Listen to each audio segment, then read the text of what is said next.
Welcome back. Okay, let's just dive right into this final explainer because today is the day we synthesize our entire journey to answer the ultimate debate in gemology.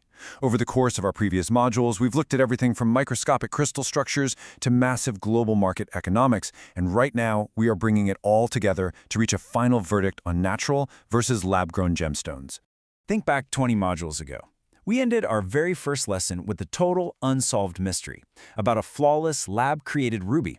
Well, today, you are finally equipped to actually reason through it like a pro. We asked a fundamental question back then that basically challenges everyone, from your casual weekend jewelry buyer to a master gemologist. And that question is a stone's true value found in its massive geological history buried deep within the earth? Or is it found in the aesthetic engineered perfection we can now just create in a modern laboratory? To answer that, here is our roadmap for today. We're going to hit 1. The unanswered question, 2. The scientific perspective, 3. History and provenance, 4. The ethical dilemma, 5. Market forces and pricing, and lastly, 6. The layered meaning of value. Let's get right into it. Section 1. The unanswered question, revisiting the core debate of our journey. Picture this. You've got two rubies sitting right in the palm of your hand.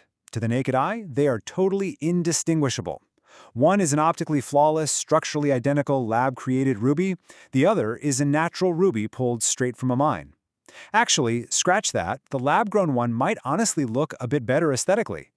So how do we decide which one holds more value without just defaulting to an overly simplistic, tidy answer?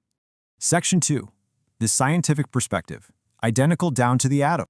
Remember Module 11? This is where it gets kind of mind-blowing. There is literally no scientific test that makes a well-crafted synthetic less real as a material compared to its natural counterpart. If you analyze their chemical makeup, guys, they are identical down to the very atom. No joke. They both have the exact same crystal structure, and they interact with light in the exact same way. So, from a purely scientific, measurable standpoint, nature and the laboratory have produced the exact same material. So, the huge takeaway here is that if value were based on scientific composition alone, these stones would be in a dead tie. A true synthetic gemstone isn't some cheap knockoff. It's a lab-created material sharing the exact chemical, physical, and optical characteristics of the natural stuff. Science tells us they are absolute equals. But value isn't just about chemistry, is it? Let's look at Section 3, History and Provenance, the intangible weight of time. This is where natural stones really flex their muscles. They carry an ancient geological legacy and centuries of documented human history. Think about it. A natural ruby was forged in the absolute chaotic crucible of the Earth over millions of years. It survived tectonic shifts, deep Earth pressures, all before ever being discovered by humans.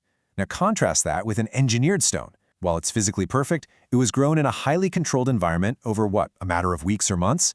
It's a million-year epic journey versus a month-long scientific bake. And because of that, the lab-grown stone completely lacks that deep historical footprint. And honestly, this brilliantly illustrates that for a lot of folks, the real magic, the true value, is in that awe-inspiring rarity of Earth's timeline. Those tiny inclusions or so-called flaws you might find in a natural stone, they're basically the Earth's fingerprints. They tell a totally unique, unreplicable origin story that stretches back millions of years. For collectors drawn to this pillar, that deep geological timeline is exactly where the value is found. Which brings us to Section 4, the ethical dilemma, messy realities on both sides. As we unpacked in Module 16, things get pretty muddy here. While lab-grown alternatives totally sidestep a lot of the nasty sourcing concerns of natural stones, they introduce their own massive questions. Natural gemstone mining has real, unresolved labor concerns, for sure. But the lab alternative isn't a perfect silver bullet either. Creating stones in a lab requires incredibly high energy demands. Plus, shifting away from natural stones entirely causes severe economic disruption for vulnerable communities around the globe that legitimately rely on artisanal mining to survive. Ethically speaking, both paths require some really careful navigation. Moving to Section 5, Market Forces and Pricing, Synthetics Reshaping the Industry. Let's strip away the morality for a second and just look at the cold, hard math. Back in Module 17, we saw how price and rarity are joined at the hip. Natural gemstones maintain premium pricing because, well, their supply is geologically limited. On the flip side, lab-grown synthetics have a super low rarity factor because their production is infinitely scalable, Just build another lab. This unlimited supply is actively pushing the market into entirely new, uncharted waters. And guys, this isn't some distant future hypothetical. The massive influx of high-quality synthetics is completely upending pricing in real time. It is happening right now, today. This market shift proves that consumers are already placing huge financial value on engineered perfection, and it's completely changing the landscape of the trade. The market is voting with its wallet, showing us that a huge segment of buyers cares way more about the accessible price point of a flawless lab stone than the geological rarity of a natural one. Finally, Section 6. The layered meaning of value, stacking the evidence together. Think back to the layered evidence framework we used to ID unknown stones in Module 3. We've got to apply that exact same logic here. Value isn't just a single attribute. It's a multi-layered equation built from these 4 distinct disciplines. You can't just look at a gemstone and determine its worth purely based on chemistry. You have to stack the scientific composition with the geological history, with the ethical sourcing impact, and finally, with the market's perception and price. It perfectly boils down to this.